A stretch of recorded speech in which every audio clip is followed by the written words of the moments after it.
The Galactic Council had laughed when they gifted humanity the derelict starship, a final mockery to the upstart species that had demanded a seat at the interstellar table.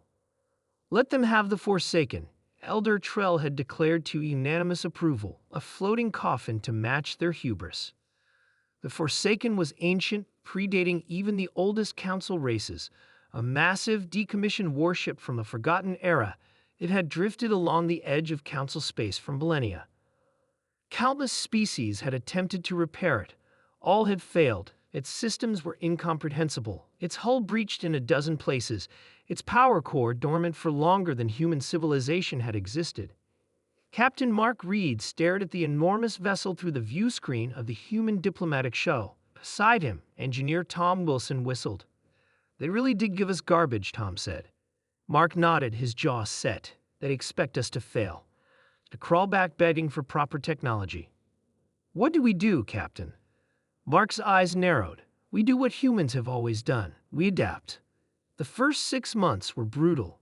5 volunteer crew members died in the initial exploration, 3 from structural collapses, 1 from an unexpected radiation pocket, and 1 from an alien parasite dormant in the ventilation system. The Council races sent observers, eager to witness human frustration and defeat. But they hadn't counted on human persistence. "We're not giving up," Director Kate Jones told the assembled engineering team on Earth. "We've faced impossible odds before. The ocean depths, the vacuum of space, the Martian wastelands. This is just another frontier." Earth's finest minds converged on the problem. Engineers, physicists, biologists, and linguists worked around the clock to understand the ancient vessel. Traditional approaches failed, so they tried unconventional ones.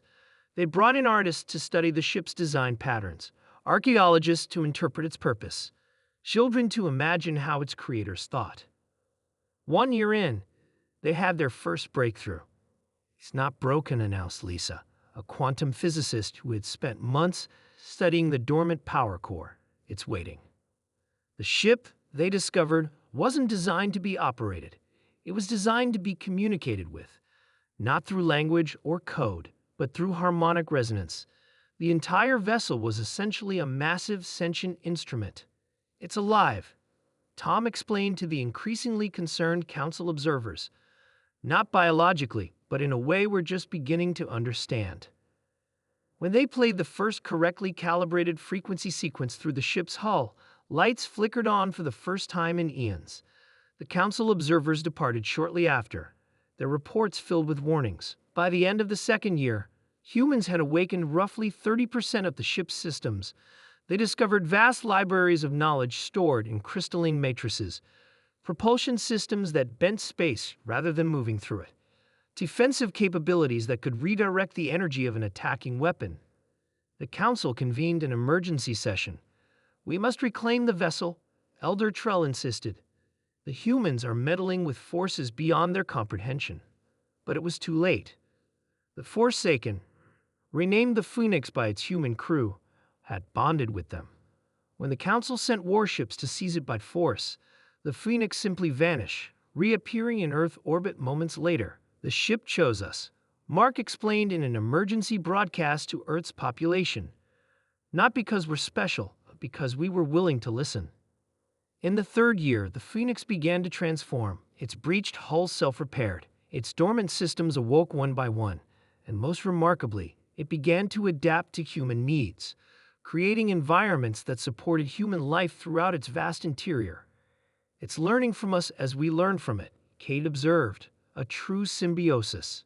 By the 4th year, the Phoenix had become Earth's greatest achievement, a vessel capable of instantaneous travel anywhere in the galaxy, a repository of knowledge spanning billions of years, a diplomatic marvel that impressed even the most skeptical alien species.